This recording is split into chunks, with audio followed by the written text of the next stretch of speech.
Ծաղկաձորում կվադրոցիկլի վթարի հետևանքով մահացած աղջիկները սովորում էին Երևանի թիվ 29 ավագ դպրոցում։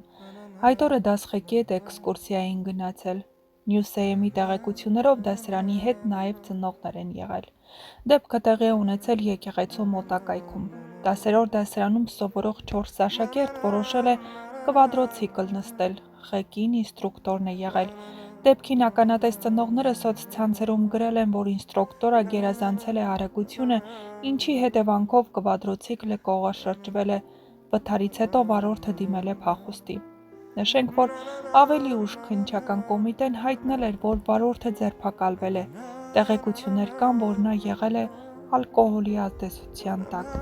Երևանի թիվ 29 ավագ դպրոցի 10-րդ դասարանի սովորողները դասղեկի և ծնողների հետ էքսկուրսիա էին կազմակերպել, բայց ով կկարծեր, որ այդ օրը պիտի դառնա վերջինը երկու աղջիկների համար։ Քաղաքական բծախնդրության և տուրիզմի խթանման կողքին իրականությունը կարծես անտեսված է։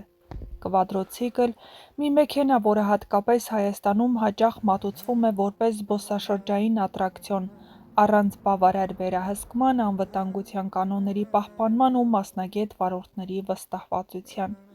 Այդ օրը եկեղեցու մոտակայքում, այն վայրում, որտեղ մարդիկ սովորաբար խաղաղություն են փնտրում,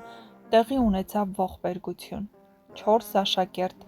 ներառյալ երկու աղջիկները, նստել էին կվադրոցիկլ, ենթադրելով, որ իրենց անվտանգությունը վստահված է մասնագետին։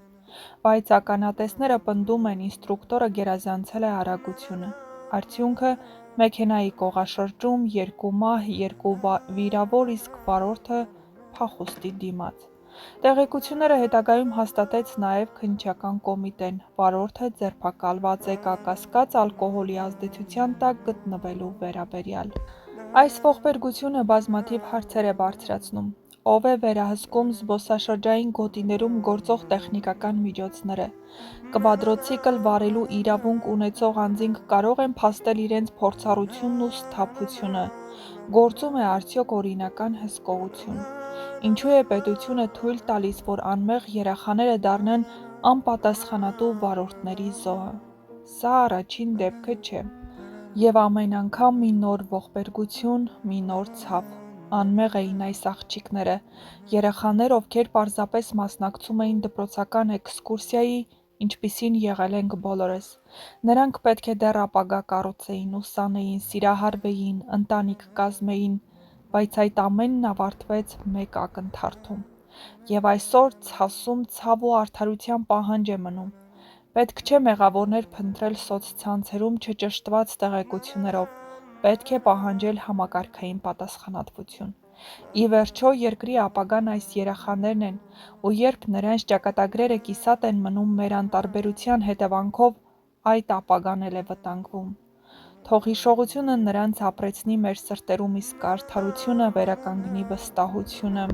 Երկու ընտանիք այսօր կանգնած են անդունդի եզրին, որտեղ են այսօր նրանց մանկությունից մնացած ժպիտները, ուր գնացին երազանքները, դստեր հարսանեկան զգեստի ավարտական երեկոյի, առաջին սիրո ու կյանքի անսահման հնարավորությունների մասին։ Ծնող լինել նշանակում է պաշտպանել, պահել, հոգ տանել, բայց երբ նույնիսկ ամենապարզ ու անմեղ դպրոցական էքսկուրսիան դառնում է անդառնալի ցավի սկիզբ, ծնողի հոգին փլվում է ներսից։ Ու ոչ մի խոսք, ոչ մի ցավակցում չի կարող սփոփել այդ դատարկությունը։ Նրանք ոչ թե պարզապես իրենց երեխաներին կորցրեցին, այլ իրենց կյանքի իմաստը։ Ամեն առավոտ մի սենյակ էլ չի բացվի, մի բաժակ թեյ էլ չի պատրաստվի, մի բարձ կմնա անշարժ։ Ու ծնողների ամենամեծ հարցն այսօր սա է. ով է պատասխան տալու։ Ով պետք է նայի այդ մայրերի աչքերին ու ասի՝ ես եմ մեղավոր։ Ով պետք է կանգնի դատարանում ու պատասխան տա, ինչու անփորձ կամ գուցե հարբած կամ անպատասխանատու վարորդը ստացել էր իրավունք ուղեկցելու անչափահասներին։ Ուր էին վերահսկող մարմինները։ Ուր էր պետությունը, երբ իր քաղաքացու անվտանգությունը, հատկապես երեխայի, հանձնված էր մեկին, ով անտեսեց կյանքի գինը։ Ծնողները չեն փնտրում մեղավորներ օդից, նրանք ուզում են ճշմարտություն։ Նրանք պահանջում են, որ սա վերջին դեպքը լինի։ Ոչ թե միայն անունով պատժվի վարորդը, այլ համակարգը փոխվի։ որ այս ցավը չկրկնվի այլ մայրերի համար, որ Հայաստանում երեխայի կյանքը լինի առավել պաշտպանված, քան զբոսաշրջային ատրակցիոնի եկամուտը։ Ծնողների լուռ ցավը գոչում է՝ տվեք մեր երեխաներին, եթե չեք կարող վերադարձնել, գոնե արդարությունը վերադարձրեք։ Եվ այդ հարցը կախված է օդում. ով է պատասխան տալու։ Հիշեցնենք, որ երեկ ներքին գործերի նախարարությունից հայտնել էին, որ Քարանիվի ինքնավթարի հետևանքով 2 հոգի մահացել են։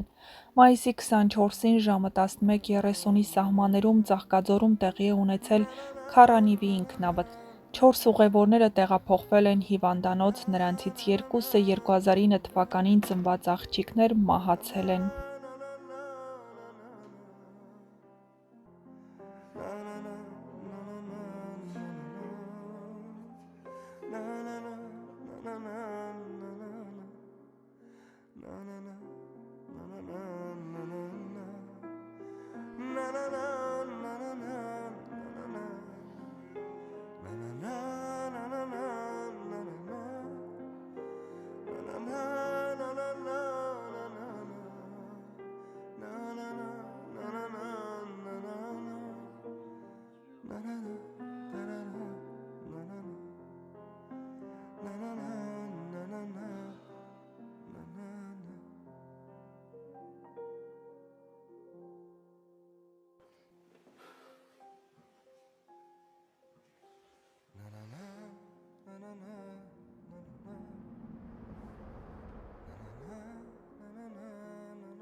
Na na na